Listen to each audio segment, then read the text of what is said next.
Guys, oh, mag-ano tayo ngayon? Mag-harvest tayo ng sili. Yan, oh. Yan, oh. Dami, oh. Harvestin natin yan. Yan, guys. Ayan kay Jimmy Farm. Puro sili. Ano, oh. Magkano kilo na lang nito dito? Ano uling biyahe po? Ano? 32. Amo. 32. Pero natikman ko 100 yan. Ah, ito. Ngayon, 32 lang ang kilo.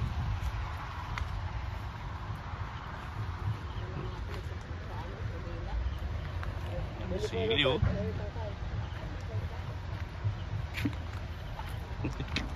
Parang yung iba hindi mo na kinukuha, ah, Jim, ah. Parang pinababayaan mo na yung iba, oh. Dami, oh.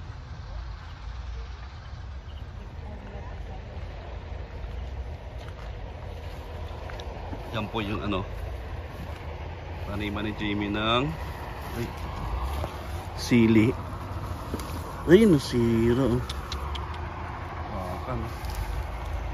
Dati 100 daw ang kilo. Tapos ngayon 32 na lang. Ay nako, paano ba naman aasinso ang ano dito? Magsasaka. Isang beses ka lang pinatikim ng 100 ng 1 kilo. Tapos pag harvest mo 32 na lang. Baka bukas ano na lang to, 30 lang to, o 25 na lang kilo nito. Ha? 22. Magiging 22 na lang? Jesus Christ. 32. Ano ba namang kikitain dito? Marunong sila, ginagawa na lang nila chili oil, mahal pa kilo.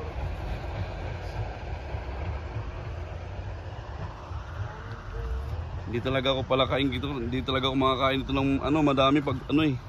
May sili, anghang eh. Dami pa, oh, patubo pa lang. Ano mo dati?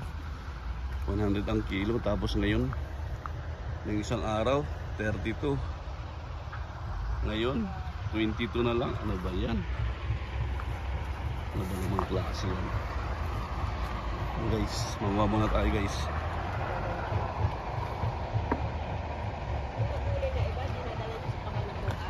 Di ba dati nakita ko ang dami ng ukrang ani? Parang ang pos ni Hila, magkano na ang kilo? Yun, okra na. Di ba? Yun po, yung may pala na yun, okra din. Yan guys, oh. Dami pa ng harvestin natin. Yan. Dami sili ni Jimmy, oh. Alam pula, oh. No? Ayan, ah. Kung sino gusto ng sili, ah, punta lang sa bahay. Yan guys. Dami, oh. Kaya lang wala talaga akong hilig dito sa sili na to. Hindi ko talaga siya ano. Ayaw ko talaga ng maanghang. Ang dami ng bunga. Ang dami ng bunga.